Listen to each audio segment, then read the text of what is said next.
Session today's Pakistan, an economic and political perspective. And the panelists, yes, the mic should come closer to me. Oh, and I'll come closer. Okay. So the subject is very interesting. I think we all have our own view of what is happening in this country. And we have these four very distinguished analysts. And the subject is both economy and politics. So political economy is the subject essentially. And I will not introduce our panelists in any detail because they're all familiar and all the time that we have should be devoted to serious deliberations. Dr. Ishrat Hussain was apprehensive that I'll take too much time. I won't. And I have a cat in this bag, and here it comes. The Economist, which has come out today, I missed my lunch to get the copy, has a special report on Pakistan. And yes, last week they announced. And let me just look at the headlines to set the ball rolling and to give us some perspective. Perilous journey, it says. Pakistan has a lot going for it. And that is, well, all four of us. I have 4 silver linings for you this evening. Pakistan has a lot going for it, but optimism about its future is nevertheless hard to sustain. And the topics that it has covered, Afghanistan, too close for comfort, foreign policy, state of vulnerability, politics, captain's innings, religion in the shadow of the mosque, the economy, lights off. And these are the main subjects that perhaps our friends will deal with. Also, we have poverty always with us, water going with the flow. But I miss Balochistan in this survey, and I think Balochistan is very important. So let me begin with Dr. Maliha Lodi and to make her statement, to give her thesis statement, so to say, and she has promised that she will take only 7 minutes. Thank you, Ghazi. It's a great pleasure to be here. I hope you can all hear me. It's a wonderful event, and I can only repeat what Anatole said, and it, I think, bears repeating. If a country can organize an event like this, it's a sign of a living nation, not a dying one.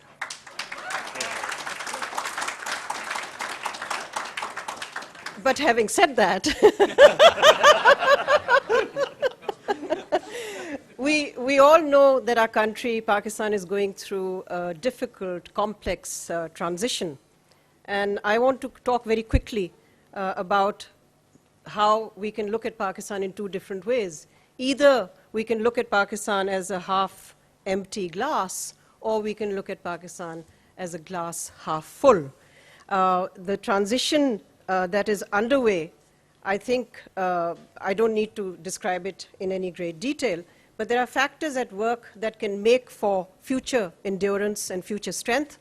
But there are also factors at work which expose Pakistan's vulnerabilities in the midst of what are unprecedented challenges, no question about that. So I think some would see the situation today as one in which various institutions are redefining their role, finding their space, while others would ascribe the present very fraught situation as one which is more related to a certain configuration of personalities rather than institutions. So I leave it there and look at 3 features or trends which make me think that the glass may be half full, and then I look at 3 features which indicate that the glass is also half empty. First, I think the first feature which hopefully can become a transformational element in our political history is that political actors today have developed a common stake in the continuance of democracy. There has been a delegitimization of military rule, and I choose that word carefully. There has not been a delegitimization of military role, of a military role, but there has been a delegitimization of military rule. And I think there is a wide and pretty firm and solid consensus that military intervention is not the answer, nor is it a future option. The choice today is not between military rule and civilian governance, but between a functional democracy and a dysfunctional polity. That's the choice. Anybody who tells you otherwise, I think, is presenting us with a false choice. Either we can make this democracy work better, or it becomes something that produces what is often called a democracy deficit. I think the second positive feature is that the old power structure is changing. It's being transformed by the emergence of several countervailing factors and forces. We have an activist judiciary, an energetic media, and a growing civil society. An activist judiciary, I think, is operationalizing checks and balances. It's seeking to limit the excesses of executive power, and even forcing the government to focus on urgent issues. For example, its role in getting the government to address the issue of target killings in Karachi itself. The role of the media, I'm not going to get into because it's well known, but it is unleashing sustained voices for accountable and responsive government and becoming an avenue and a platform for these voices to be heard much more than ever in the past. I think this makes Pakistan part of a global trend because we live in an era of transparency brought about by the revolution, obviously, in communication technology. This is generating across the world, including in Pakistan, popular disenchantment and discord with elites, regardless of what they may look like, whether they come in a uniform or they come out of a uniform. But elites are generally very unpopular across the world. And I think we witnessed this in the Occupy Wall Street movement in America, the Arab Spring, the protests in Russia, and elsewhere. These are all protests against the current status quo. Pakistan is part of that global trend. I think we spend too much time thinking we are unique. We are part also of globalizing factors which are producing these responses. 3, I think that's a positive feature. We are witnessing a devolution of power from the center to the provinces, which could be a rough ride, but if managed well, this can strengthen federalism, which has not really been a model of great success in our country. Turning now to the half-empty glass, very quickly, I'll just flag these. First, I think because of the preoccupation with rearranging power relations and different institutions in a way testing the limits of their power, the issues that need immediate and urgent attention, and I'll leave that to my colleagues here to get into the detail of that, are being neglected. And the principal area of neglect is a very sharply deteriorating economy. We are witnessing the consequence of living beyond our means, of poor economic management, postponement, aversion, and resistance to real reform, including tax reform. So we are in the throes of an unprecedented fiscal crisis about which there is both official denial and dereliction of duty. I think among issues also not getting urgent attention is the demographic explosion and the youth bulge. And I think the British Council must be thanked for another fantastic study that they did about youth and how they think about this country and its future. And that study showed that 38 million jobs need to be created by the country in the next 10 years, which means that Pakistan will need to grow at a rate of at least between 8 to 10% in order to produce those jobs and sustain growth. Second negative, and it's something that Anatole has been talking about in the previous session, and he's talked about it as a plus as well as a minus, and I want to really focus on the minus, which is that politics in our country, especially electoral politics, still pivots around patronage. People's access to that political system is motivated primarily by getting to work the spoils system and then to distribute the spoils of office to networks of supporters. So people are not seen as people. They're not seen as citizens whose needs have to be responded to. They're seen as networks of supporters to whom state assets have to be resourced and leveraged and then distributed. I think this kind of a political system is now completely dysfunctional to the needs of modern governance that Pakistan today is solely in need of. Electoral competition, which is principally about patronage, is not going to respond to what the broad citizenry wants, because it is geared towards patronage and not policy. And yet it is attention to policy that we need today in Pakistan to deal with the complex challenges that our country faces. I think the third factor I would mention, and I will leave it there, is that the weak governance we have seen in recent years is accelerating a trend, which is a disturbing trend, which is the eroding grit of the state. And the manifestations of this are clear. They're clear to you in Karachi, they're clear to people living in Sialkot, where people have been taking the law into their own hands because their faith in state institutions has been eroding. So I think unless this trend is reversed, if this trend combines with a deteriorating economy, it's a recipe for anarchy. It is not a recipe to take Pakistan forward, it's going to be a recipe to take Pakistan backwards. So I think the challenge for Pakistan in the years to come would be to balance the urgent with the important. The important are all the positive things I'm talking about, but the urgent are the negative things I'm talking about. Both are jostling today, but unless we address the urgent, we won't get to the important. Thank you.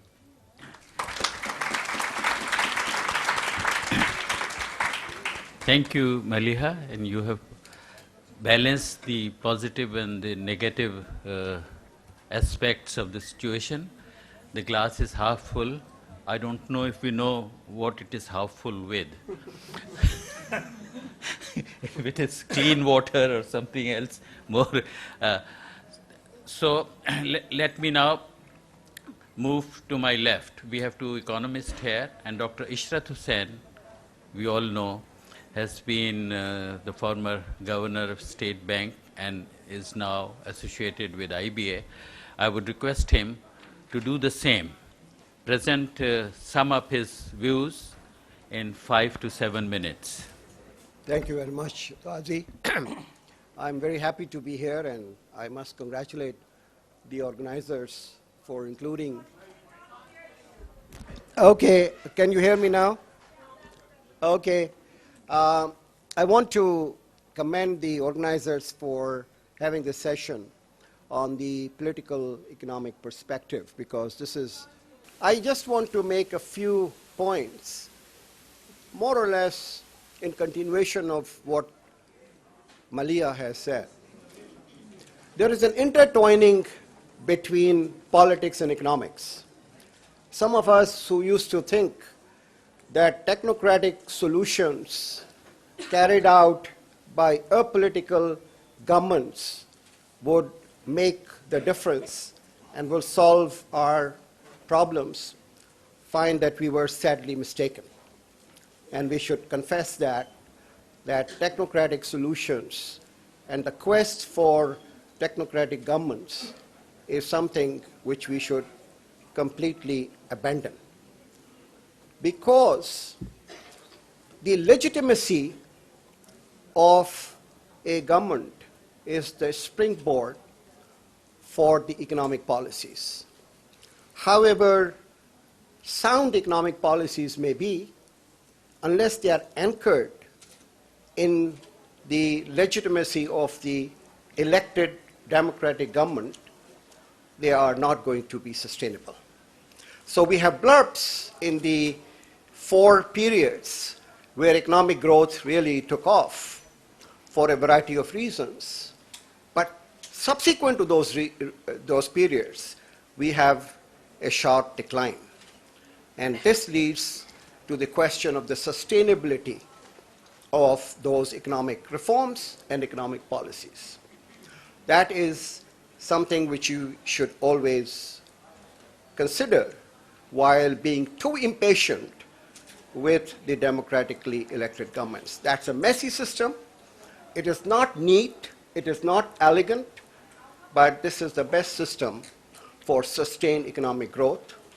And you can look at your next door neighbor where they have uninterrupted democratic regime, where till 1990 we were way ahead of them, but then they started pursuing sound economic policies and integration with the rest of the world, and the results are before you. But let me emphasize the point that it was the endorsement of the Congress party's reforms by Vajpayee and BJP which triggered the acceptance within the India and outside India about the irreversibility of economic reforms and economic policies. Therefore, what we need is a transition from one government to another government led by a different set of characters who continue with fine-tuning, of course, the same set of economic policies which assured the investors and which assured the businessmen that whatever the party is in power in Pakistan, the economic regime will remain more or less unaltered, and the people who are making the decisions with their own money are assured of a decent rate of return and a security and the safety of their investment. That, to me, is the crux of this problem, which lies in the domain of politics.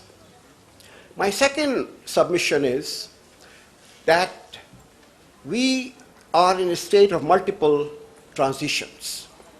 The first transition is from a non-democratic to a democratically elected regime. The second transition is finding the balance between the different organs of state, executive, judiciary, and parliament. Every one of them is trying to find its own space. And in this boundary delineation, there are conflicts and there are tensions. But once a new equilibrium is reached, then we are set for a much better environment in which checks and balances are held. The third transition is taking place between the civil and the military regimes. As Malia rightly pointed out, there is now a complete consensus in this country, across the board, that there is no room for any military rule. But this is too recent, and the military cannot actually keep away from what has been the past. But they are reconciling to the notion that a new equation has to be established between the civilians and the military. And this transition will also take some time. Fourth transition, which has not yet taken place, and which in my view is the most important transition, is the whole apparatus of the government. In one way, the National Finance Commission and 18th Amendment have done the right thing, which is delegated powers and finances and resources to the provinces. But the next stage is that the local governments, where the citizen comes into interaction with the government, have to be strengthened, have to be empowered, have to be given the resources. And unless that transition takes place, we are not going to find any impact on the lives of the ordinary citizens of this country. And to my mind, that transition is the most critical one, for which there is no discourse and there is no debate, for the simple reason that there is a conflict of interest between the Provincial Assembly and National Assembly members who feel that they are losing their power in their constituencies because the district governments and the local governments are asserting themselves and doing things for the welfare of the country, and they are being crowded out. So with this particular transition and the three other transitions, if they are completed, and they will take some time, and it will not be a linear process, it will be a very non-linear, difficult process. I hope that the political environment for sound economic management in this country would be better and would improve. Thank you very much.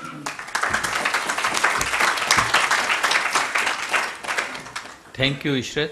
And now Anatole has been talking about his book on several occasions. In fact, we were just together uh, in this afternoon in conversation with him. So I hope that what he will give us now will be beyond that book and perhaps a synopsis of his next book.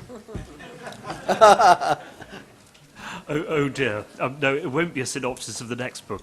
I haven't really had a chance to think about the next book. I have a small baby at home, apart from anything else. I have to say two things. I have to say two things. The first is I'm usually asleep at this hour in the afternoon, so any incoherence should be forgiven. The other thing is I haven't had my tea. No. A Britisher who hasn't had his tea is basically only a quarter of a human being. The third thing is that I feel extremely nervous and sheepish talking about politics and economics in such distinguished company. But I will do my best. Follow on from two things that Malia said. About the need for a sustained growth rate of 8 to 10%, and the other thing about the way in which the patronage system in this country works to extract resources from the state, distribute them to factions, and take away from development not just state resources, but, as I say in my book, the attention of the ministers and politicians, the time which should be spent in thinking about developing this country, which is instead spent in what is an incredibly, in fact, all-consuming, a life-consuming political process in which everything becomes political. Everything is a matter of political negotiation. Now, I'll also sort of talk in terms of half an empty glass. In my book, I talk an enormous amount about the Janus-faced aspects of the Pakistani system, in which things can be simultaneously forces for stability and stagnation. In my book talk, I talk more about the stability, perhaps. Here I'll talk more about the stagnation.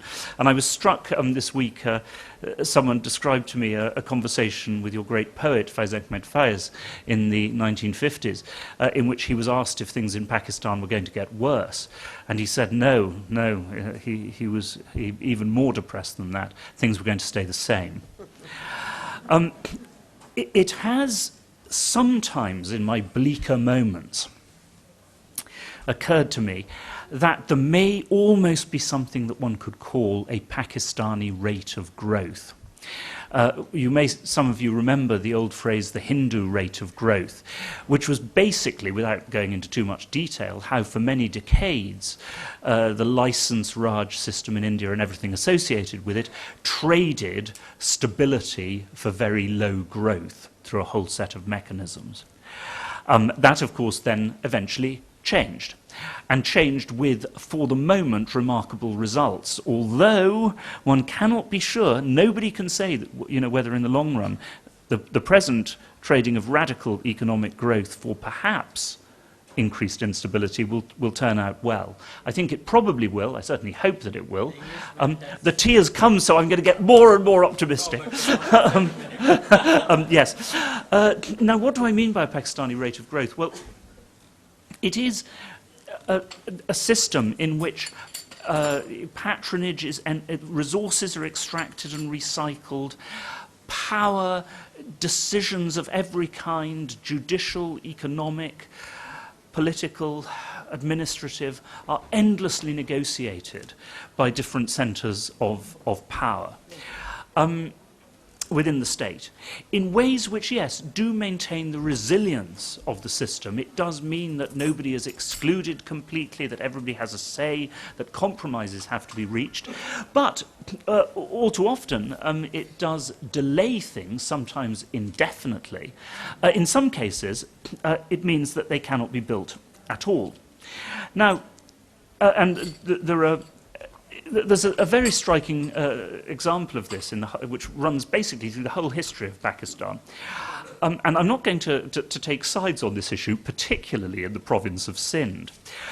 But the Kalabag Dam issue been running on since 1951, if I remember rightly, several periods of civilian rule, 3 periods of military dictatorship, or what in some cases has been called military dictatorship, but was something actually more complicated than that. And what's the most striking, and all of these regimes looked at the Kalabagh Dam, some of them were actually heavily committed to it.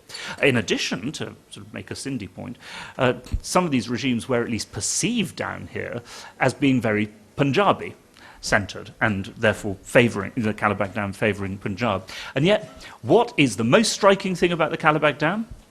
It's not there. It's never been built. And that was, of course, very much part because of the negotiations, amongst other things, between the provinces, the need for balances, the need for compromises. Now, it strikes me that if Pakistan had had a really effective, ruthless dictatorship, then the dam would simply have been rammed through, and to hell with the objections. And, you know, anyone who really protested would have been locked up or even shot. And provincial anxieties would have been overruled. On the other hand, if one had an effective democratic system of the kind that we hope emerges, the country as a whole, the political elites, would have looked at the need for this dam in terms of electricity generation and the development of industry in the country as a whole. And then through the democratic process, Sindh and, of course, NWFP, Khyber Pakhtunkhwa, would have been compensated. For example, Sindh would have received a massive extra share of central aid in order to restore and improve its water infrastructure, reline its canals to cut down on these appalling levels of water wastage, create an effective rain harvesting system, and so forth and so on. And that would have been the effective democratic way of doing it. Unfortunately, in Pakistan, neither seems to have been possible so far. And I mean, of course, I'm not talking about Kalabagh Dam as some kind of deus ex machina that would have saved anything, but there are other cases as well. The Kalabagh Dam has not been built. The tar coalfields. How many years have I now been hearing about the tar coalfields and how they could potentially solve the electricity problems of this country, and yet there is still unclarity even about what's there, what kind of coal it is, let alone about coming finally to a decision about developing this. By the way, I have to say that this particular case causes exasperation among your Chinese allies, amongst other people, who simply cannot understand that in such a critical case of national infrastructure, Pakistan has been wandering around for so long, you know, without a clear decision. And if, God forbid, there is such a Pakistani rate of growth, it's a lot lower than 8 to 10%. And, of course, getting to 8 to 10% will be very difficult. Now, what can be done, very briefly? In recent years, well, first of all, if you go back to the 1950s and 60s, the first generation of Pakistan had, of course, remarkable achievements in the area of infrastructure and economic development as a whole. Perhaps because then there was enough idealism still to mobilize the population, or maybe the economic models, including those coming from the West, were better. But it shows that things can be done. In recent years, whatever its, shall we say, from complicated aspects, the Pakistani nuclear program has been a remarkable achievement for Pakistan. And yes, I know there were indeed dubious aspects to it, but still a remarkable achievement. The creation of new motorways, at least in northern Pakistan, once again, very, very successful. And not just those, not just the motorways, but the policemen guarding those motorways. I'm coming quickly to an end. And Gwadar Port, with all its complexities, yet again. It does show that things can be done. What I would hope is that, if only for the sake of self-preservation, in the face of the increasing public anger that one has seen over certain issues, including, of course, notably electricity shortages, it might be possible for the state to identify certain absolutely critical areas of national importance, national development, and in a sense ring-fence them. Not from corruption from the normal workings of the patronage system. Not ring-fence them completely, of course. Motorway construction has not been by any means wholly corruption-free, nor is Guarda, and nor is the nuclear program. But still, to some extent, ring-fence them from the political system, and for God's sake, get on with them. Because there are many, many areas, of course, in which Pakistan will need to develop, and I haven't had time to mention education, which is also critical. But if one cannot lay a better basis of infrastructure, then what one's going to see in Pakistan is what one has seen so far so often, which is, yes, I mean, the economy growing and people working successfully, but working successfully often economically insofar as they can escape from the state, in which they can work in the interstices of the state, in which they cannot operate fully through the formal system, as, alas, I'm sure that many businessmen and businesswomen among you know very well. Thank you. Thank you, Anatol. You made some very valid points. And now we are left with our economist friend, Asad Saeed. I think he is the only one on the panel who has done some research into various parts of this country, going into the rural areas, and let us benefit from his formulations about the political and economic situation of Pakistan. Asad. Thank you very much. Can you hear me? No? A little closer. Ji. Ji, can you hear me now? No, you. Now? A little louder. Yeah. Okay.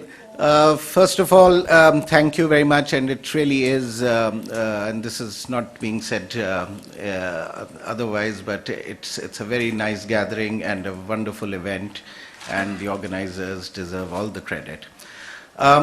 My three learned friends have spoken at length, and after this, I don't know as to what extent one can add stuff. And they've spoken in narrative, and I sort of thought that when Ghazi Saab told me that in 5 minutes you give a thesis, I just thought it's better to just flag some points or sort of raise some issues and sort of take it from there.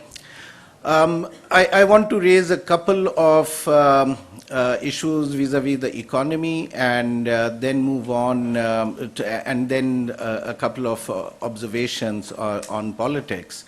When one talks of economic policy, there is usually, and this is true anywhere in the world, there are two important sort of stools of economic policy. One would be to generate economic growth in a country, and the other would be to distribute resources equitably. I'm afraid, and here it's moving from today's Pakistan to being somewhat futuristic for the in the medium to long term. The models of growth that we've had have not delivered sustained growth. And the engines of growth that we've had, for one reason or the other, we cannot really rely on those engines of growth for the future. And I'm talking really about manufacturing or agriculture. We have been struggling to be competitive in manufacturing, but I'll just give you one simple statistic, that the structure of our manufacturing industry in terms of the weight of textiles, food processing, etc., has really not altered much in the last 40 years. So close to 2/3 of your manufacturing output comes from these two areas as today as it did in 1968-69. So it's not going to happen this way. Which way is it going to happen? I'm very optimistic, and for that we need to make certain leaps. and that is through regional integration. Through integrating essentially trading a lot more with India. There are significant benefits from it for our economy, and that can, with the given structure of our industry and our service sector, we can get onto a growth path that is otherwise going to, in my view at least, going to elude us.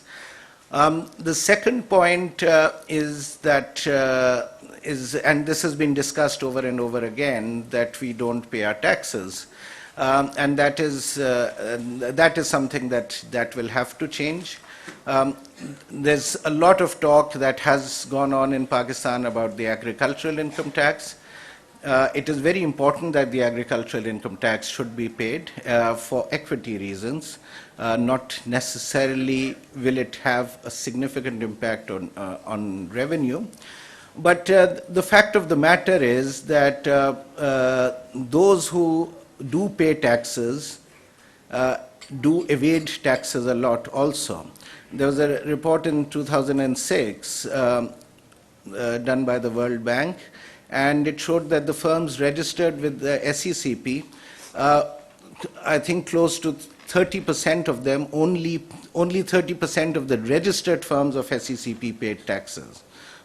The rest of the two-thirds of them did not. And that report also says, and I don't see any methodological or data issue with the report to say that it is not correct for that time. And that says that of the corporate income tax that was collected, and the same amount was evaded for that particular year. So there is an issue, and now obviously there is always a chicken and egg problem as far as taxation is concerned, but that's another area without which we're not going to go too far. The third area which is important so far as growth is concerned is that there are enormous natural resource rents, as they call it, that from which we can benefit. Pakistan has Thar coal.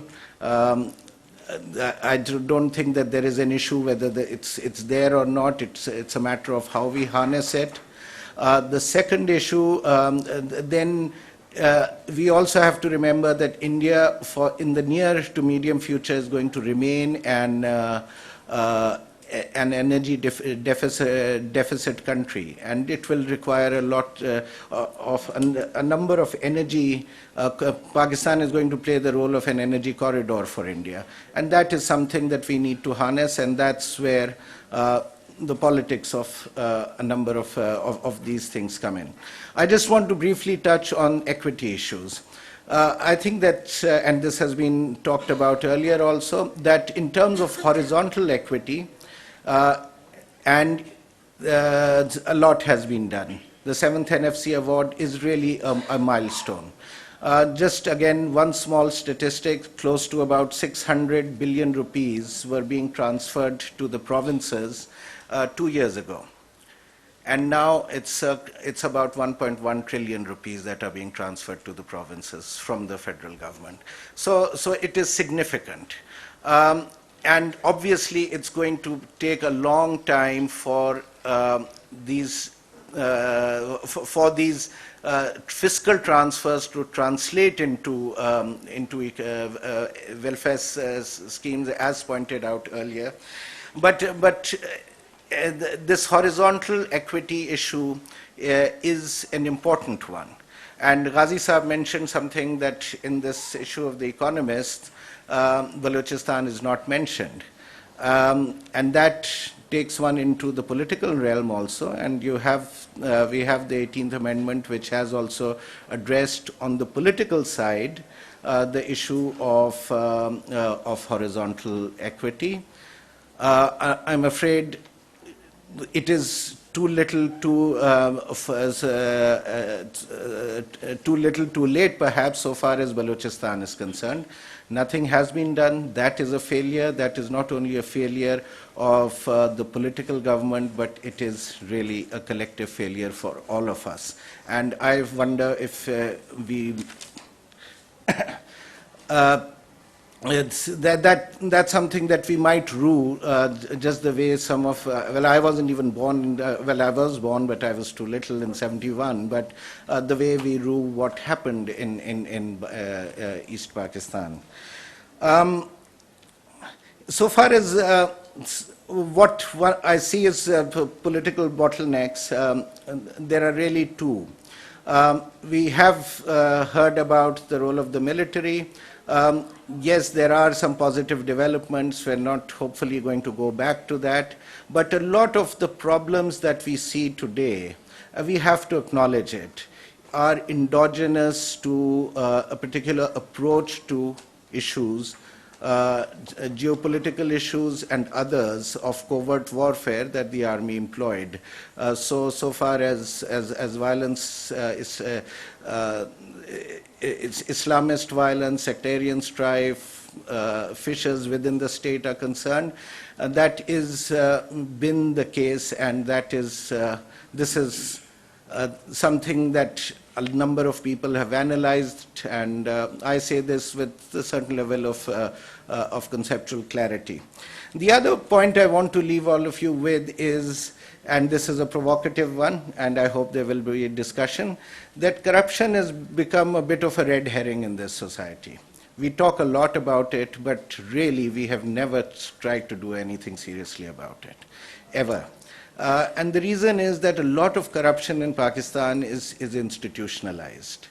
And because of that institutionalized corruption, there is very little that can be said about it. So if the military does corruption, we can't really talk about it because it may be an issue of national security.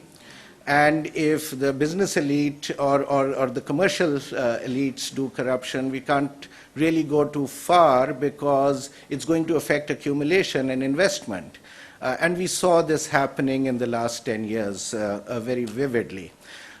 So if we are to really tackle corruption, and in that situation what happens is that when you start putting your hands onto certain political figures, there is a din of a cry of victimization, and that creates its own legitimizing force for some. So that's another area where we have to sort of think very clearly as to whether we're going to only tackle corruption in certain areas and not in others, or if we're going to do it, do we sort of move ahead, not thinking, well, trying to sort of paper over the past. If we want to open the past, then do we do it for everyone, and in what way? So these are some issues that we need to think about.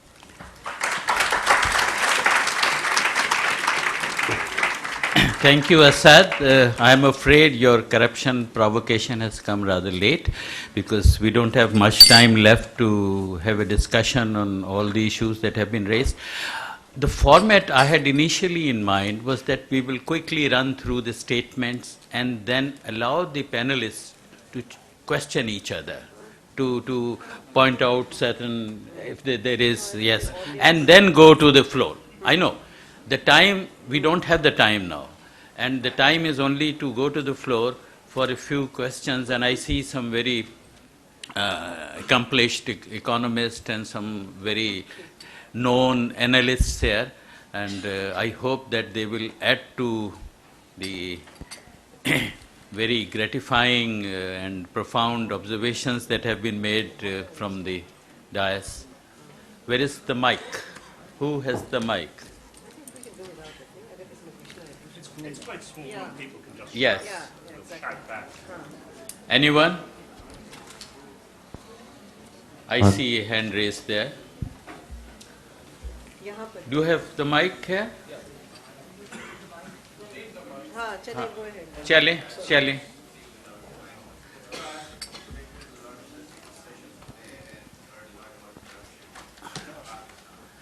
You said you have heard a lot about corruption in Pakistan. Acha. I think you still need the mic. Yes, it's coming.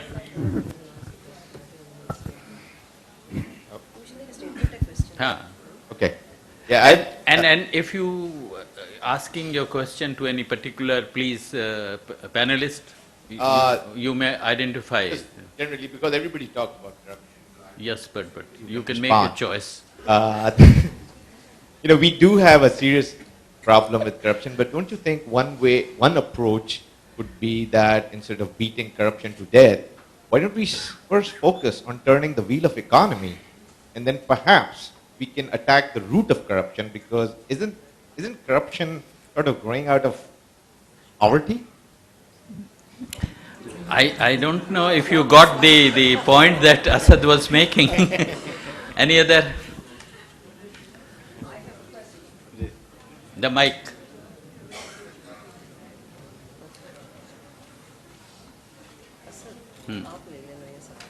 I hope you can hear me well. Yes, we can. After all the learned guests and the panelists have said, my conclusion, Pakistan Yes. is a patient suffering from all the signs and symptoms of a disease. Who is going to give us a quick fix?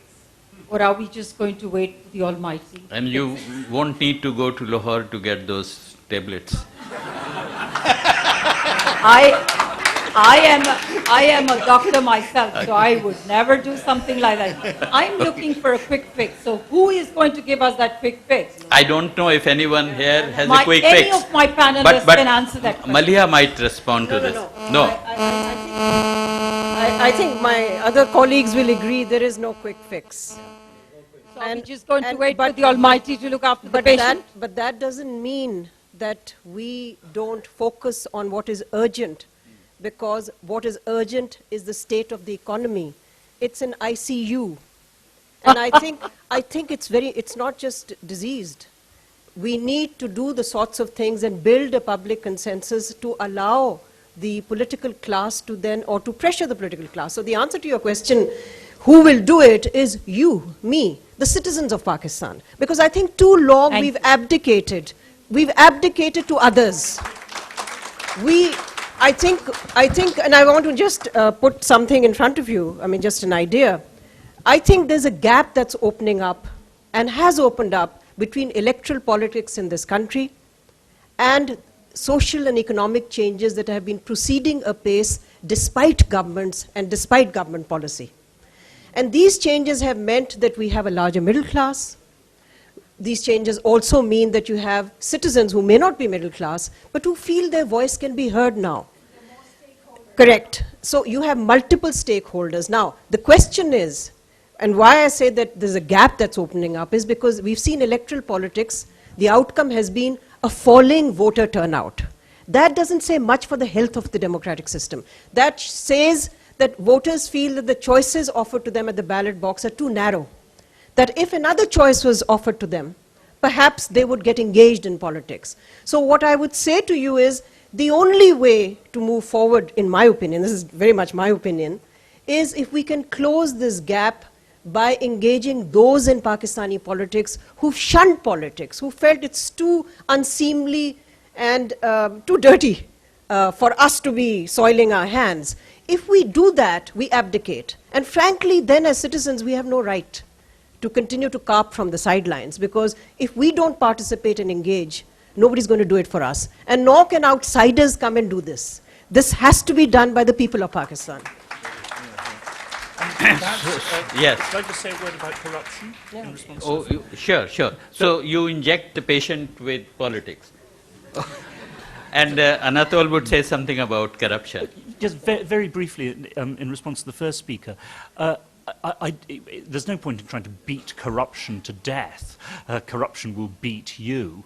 I wonder, and insofar as it's intertwined with the patronage, it cannot simply be ended by legislation or government action. That's crazy. I hope that it may be possible to move from where we are now to less economically destructive forms of corruption.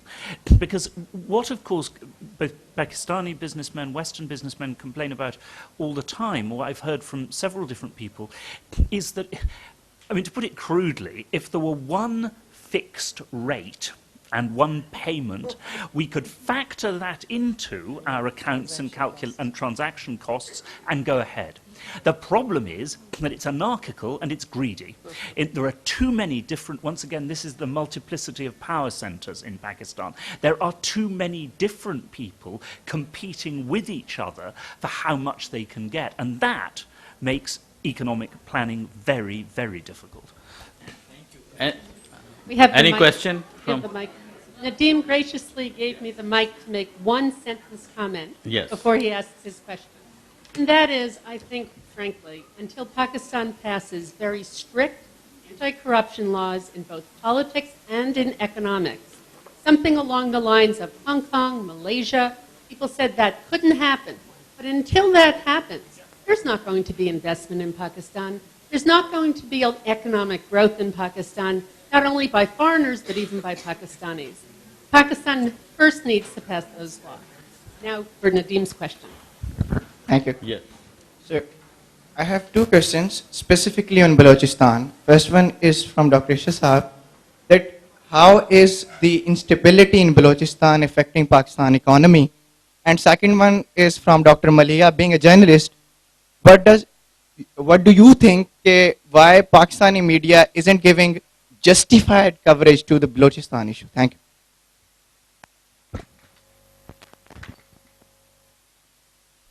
I think it is quite clear that the mineral deposits, including gas and oil, in Balochistan are not being allowed to be tapped for the larger interests of the country because of this political instability.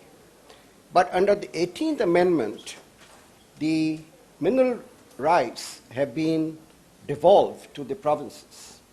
And it is now for the Balochistan government to maximize its own interests, not the interests of the center or the federal government, in order to develop them. And then, because the consumption in Balochistan is not that high, to sell it to Punjab and to Sindh, which are the main users. So I hope that if there is some political stability, this is what is going to happen in Balochistan. Quickly, I think there are many members of the media sitting here. I can see a lot of distinguished colleagues. It's hard for me to answer that question because it all lies in the eye of the beholder. You think there isn't justified enough adequate coverage. That's your view. Others may think there is plenty. And I think if it hadn't been for the Pakistani media, the missing persons issue would never have reached the Supreme Court of Pakistan. So I think that's something to keep in mind. Please, Asad would like to. May I? No, Just a moment. I just want to add to this. It's problematizing it a little bit. I mean, the scale of the tragedy unfolding in Balochistan is monumental. And I was there twice in the last month and a half. And it's, one cannot, no matter what one thinks about it, and this was only Quetta city, and it would be certainly worse in most other areas. There is a silence in the media, and I think on a number of issues we see a very curious silence in the media, including this particular one, and we know why that's happening, because it's in some ways similar to the situation that was in 1971. The same forces are silencing the media and not allowing it to report. Well, I wish we had time to go into that, but let's move on with questions. Thank you. I think all the panelists have described the virtue of transition from one democratic setup to another. But from what we see is with 350 million fake identity cards, with ancestral politics, with two largest parties being a family affair, how could you, and with any person like me or anyone here, unable to participate in an election without at least 10 crore rupees to contest the election, how could you hope that we will have a better set of people next time when we have the elections and a less corrupt government than we have now? The problem, I think, is the political and social structural issues which need to be addressed before we get into this parliamentary system. And we need to do some, I think, structural changes. I don't know how they will come about. You can throw light on that. Thank you very much. I think it's a very valid comment, and in their statements, they had thrown their light on this in an indirect way, perhaps. Any other question?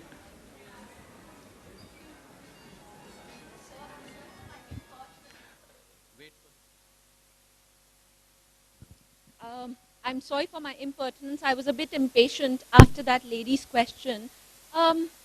As the youth of this nation and as a business student, I have been attending countless conferences, seminars, and places where we've been continuously discussing.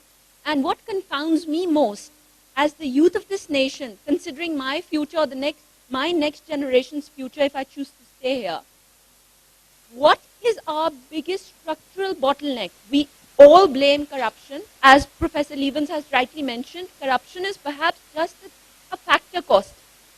Keeping that aside, what is our biggest structural factor impeding our economic, social, and political development? The worst aspect is we are stagnant, considering the economy, or the political system, or the social system. You are all distinguished members, and you have studied, and you have worked and lived through this. Now, what are we getting as the next generation from the previous generation? Thank you. I think let's put things in perspective. Let's not get very much carried away by emotions. This year, we are producing 25 million tons of wheat, exporting 3 to 4 million. We are third largest exporter of rice. We are the fifth producer of cotton. Starting from 1.7 million bales, we are now producing 14 million bales. We are the sixth largest textile exporter in the world. So let's not get into these kind of sweeping remarks. Yes, as compared to other countries which were way behind us, like Malaysia, Indonesia, Philippines, Thailand, we have done poorly. And we should have done much better than them because we were ahead of them at one point of time. So let's put this in perspective. We have done a lot of things wrong, but there are a lot of accomplishments which we should be proud of.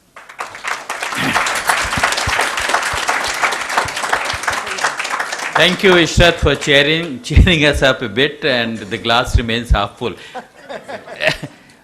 Where is the mic? 2 questions only. We have to conclude? Yes. Acha, you are. I thought you are one of the management holding the mic for someone else. Go ahead. So we have only 2 last questions.